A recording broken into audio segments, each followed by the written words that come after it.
And we're back, Jeremy. Time to pick Week 7, and let's start on Thursday night at Wake Forest. Wake Forest with a number 21 ranking and a 2.5-point favorite against Clemson, but we know what happens on Thursday night. That's where ranked teams go to die. What do we see in this game? Well, I don't think it happens this week. For all intents and purposes, Clemson has shut it down for the year. I think Wake Forest, under Riley Skinner, I think they win.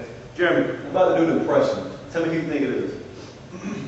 Oh, poor Tommy Bowden. This is not just Tommy Bowden. This is all of Clemson Tigers Nation. It is through for you this year in regards to an ACC title chance because Wake Forest is about to beat Clemson by at least a touchdown this Thursday night. That upset bug does not strike Wake Forest. This game has been circled on their calendar for a while. All right, let's head to Chapel Hill. North Carolina ranked for the first time in a while in football at number 22, and they welcome in Notre Dame. And you talk about a circle game. Butch Davis and the boys have had this one circled since spring practice. I tell you what, wins the last 2 weeks over Miami and a ranked Connecticut team. I like North Carolina. Give me the Tar Heels over Notre Dame. Yeah, make that 2 for 2. I love Butch Davis, love that program, and I do not think they have peaked yet. Even though they're at number 22 right now, still don't think they have peaked. All right, let's head down between the hedges. This was the site of a massacre the last time there was a game played at Sanford Stadium.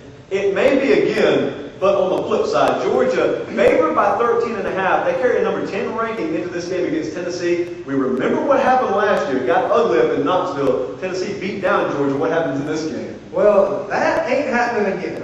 Tennessee beats Northern Illinois, a football juggernaut, 13-9 last week. That is embarrassing for Philip Fulmer. I think that if you're on Rocky Top, now might be the time to get off. It's going to explode this weekend as Georgia massacres Tennessee. All kidding aside, it's getting really ugly for Philip Fulmer right now. Talk radio and whatnot, the newspapers up in Knoxville, not a happy time for Philip Fulmer. Really going to be a lot of questions to answer for him. Not after this game, but at the end of the season. There's got to be changes made there. I love Georgia, taking by at least 2 touchdowns. USC ranked number 8, and they killed Oregon last week, and they welcome in Arizona State this week. USC, a 26.5-point favorite. Mark Sanchez, though, is questionable with injury. So what do we see in this game? I think regardless of Mark Sanchez playing, I think so much emotion spent after a loss to Oregon State and a beatdown of Oregon by USC. Rudy Carpenter and the boys may slip up and make this a good game, but to quote our good friend Mark May, I'm going to go with USC. That's horrible. He's not actually as close to us as he would lead you to believe. I like Arizona State plus 26.5, but I got to take the men of choice straight up. They're not losing this game. I really think we've seen it play out before where they lose a conference game early in the year and they just run the table. I think we're going to see a mirror image of that this year. USC wins this game. Vanderbilt is ranked number 13. They're coming off an emotional and physical win against Auburn, and now they got to travel to Starkville. Mississippi State coming off the bye week. Vanderbilt is favored by 2.5. You think maybe an upset right here, though? Yeah, I'll tell you what, Mississippi State, the last time we saw them play, they were hanging 24 on LSU. Only lost that game by 10. You know, you talk about emotionally and physically just absolutely spent by the Commodores. I think this is going to be a close game, and I think Mississippi State a little too much talent, a little too physical for Vandy. Yeah, I mean, a lot of places in Vegas had this as a pick'em game, and rightfully so. I mean, say all you want to about Vanderbilt, and it's been a great story so far, but it is tough for any team, not just Vanderbilt, any team, to go on the road in the SEC and play a physical football team like Auburn, and then play another physical football team on the road like Mississippi State. I got to take Mississippi State in this game. Not the better team in terms of talent, I don't think, but coming off a bye week and Vanderbilt coming off what they had to go through Saturday night and fight tooth and nail to get that win. Also worth noting, this does not discredit Vanderbilt's season if they lose this game.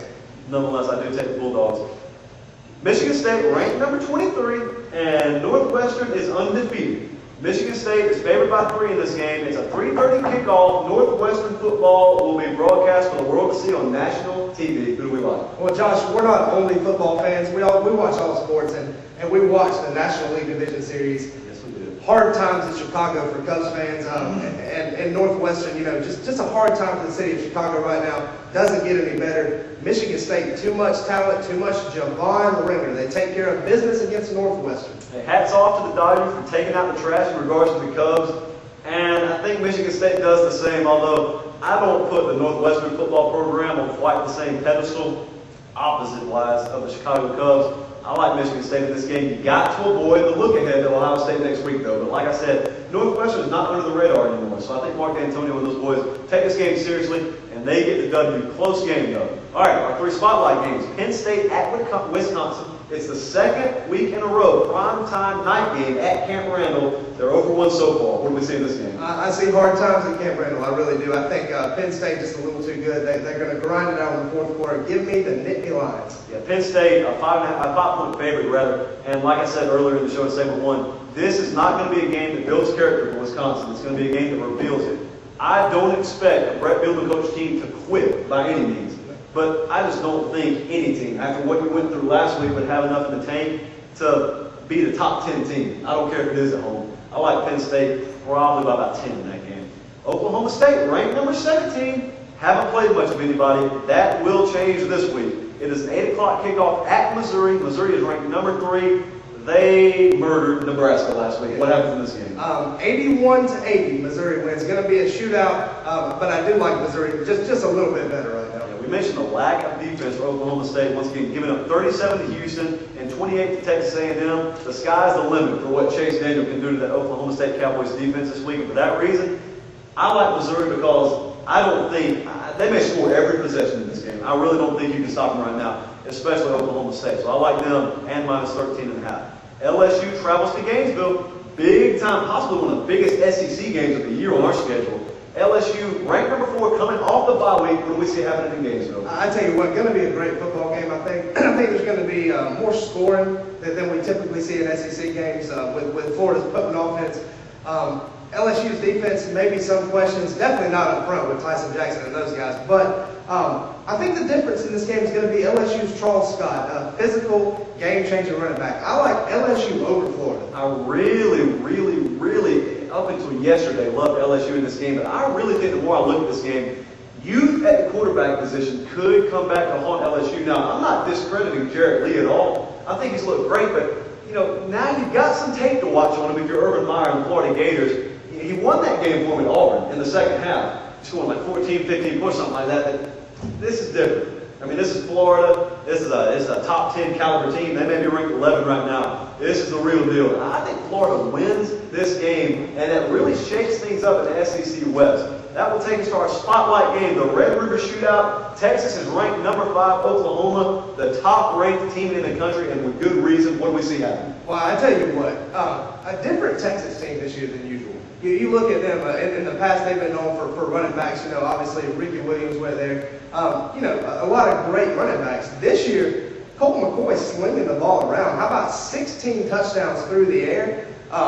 7 to Jordan Shipley, the lead receiver for those guys. And how about Colt McCoy being the leading rusher for the Longhorns? Already seen the end zone 4 times on the ground. I mean, if you're Colt McCoy, it's definitely something to brag about. But at the same time, when I see that statistic, it shows me a lack of an established running game when it comes to Texas. Oklahoma, read the stats you have. They are balanced on offense. Well, you look at 19 touchdowns through the air, 16 on the ground. Oklahoma is balanced in every aspect of the offensive game. I really think Oklahoma you can get, if you're Texas, you can get past maybe Utah and maybe Colorado. That was a big win on the road for them last week, but you can get past those teams being one-dimensional maybe. I don't think you're getting past Oklahoma. Oklahoma, not the greatest defense in the country, but they are above average defense. And I really think they are too nasty to be one-dimensional against, especially in this, the biggest game of the season for them. Yeah, I think that this is going to be one of the biggest games of the season in college football. I think that maybe the winner of this game not only has a track to win the Big 12, but we may be looking at the big-time national title contender out of this game. Texas definitely the tougher schedule after this than Oklahoma. I really think Oklahoma, my pick to win the game is Oklahoma. I could see this game getting out of hand. I could say a close game. I like Oklahoma, and I like them minus the 6.5 points. Well, I tell you what, Will Muschamp-led defense at Texas allowing 11.4 points per game. I think the Oklahoma defense a little suspect. I think Colt McCoy has an opportunity to exploit that secondary. I think Texas pulls the upset and wins. Hook 'em horns. I think Texas wins the ball game on Saturday. All right, Texas from them, Oklahoma for me. Nonetheless, it should be a great game and a great weekend of games. We will see you back here for Week 8. Until then, enjoy your weekend and enjoy the game. We'll see you later.